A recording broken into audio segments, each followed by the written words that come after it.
Amay hapon mga kababayan, ani ana usab kita sa lain nga grupo sa nagdula og cheese.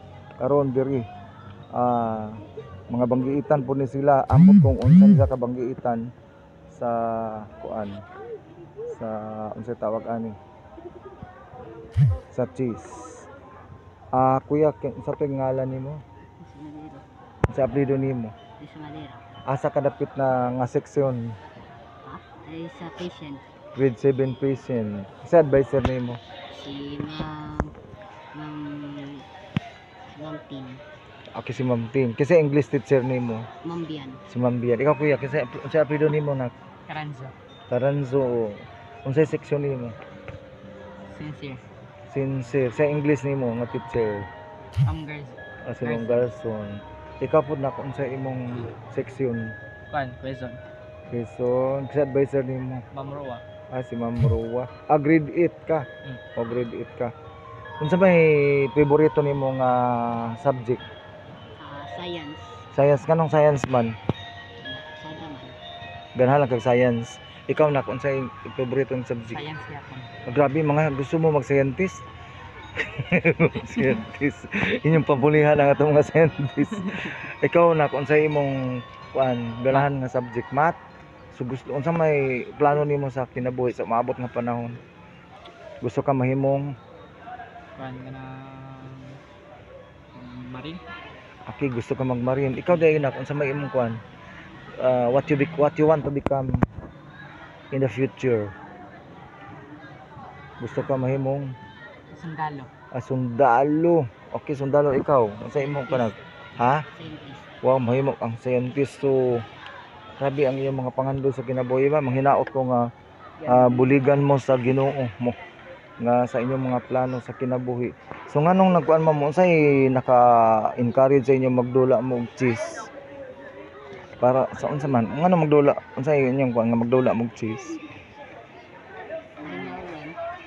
Kalingawan or unsa ba? Inyo gini siyang gituyuan.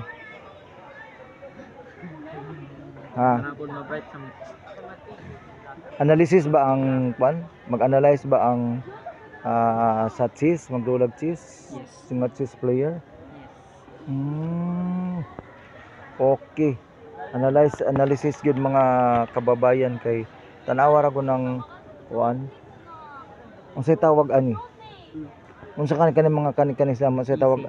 Ha? Pieces. Mga pieces. Mo tanawa ipangbutang sila sa ipangbutang sila sa mga block, sa mga square. Sa mga square. Lisod na sila itulod-tulod kung di mo planohon kay kaunon man di ka, di ba? Kaunon ka di ba? Okay, kaunon ka.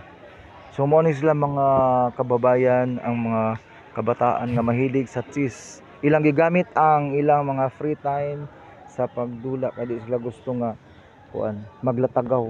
Mayo ilang mga plano tungod kay wa sila dili sila magapil-apil sa dili maayo mga kalihukan. So mga good boys ni sila mga good boys ni sila. Mga good boys ni. Nahuman na mo pangaon, nahuman na mo paniud to.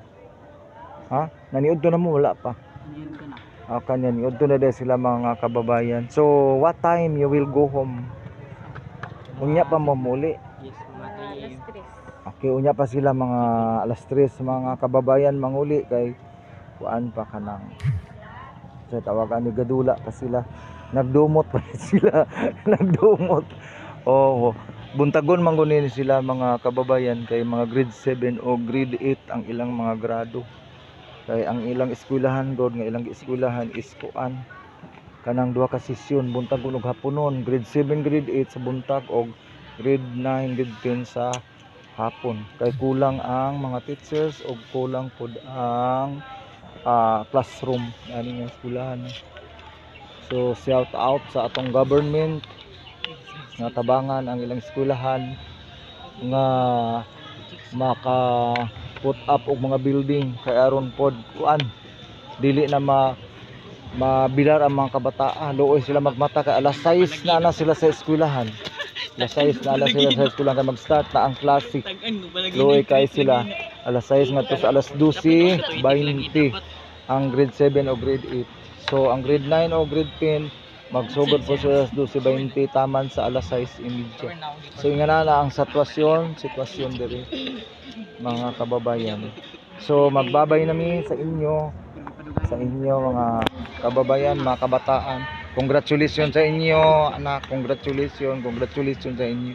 So mauto sila mga kababayan. Mo ni ang kabataan diri nga mga banggiitan. Daghang salamat.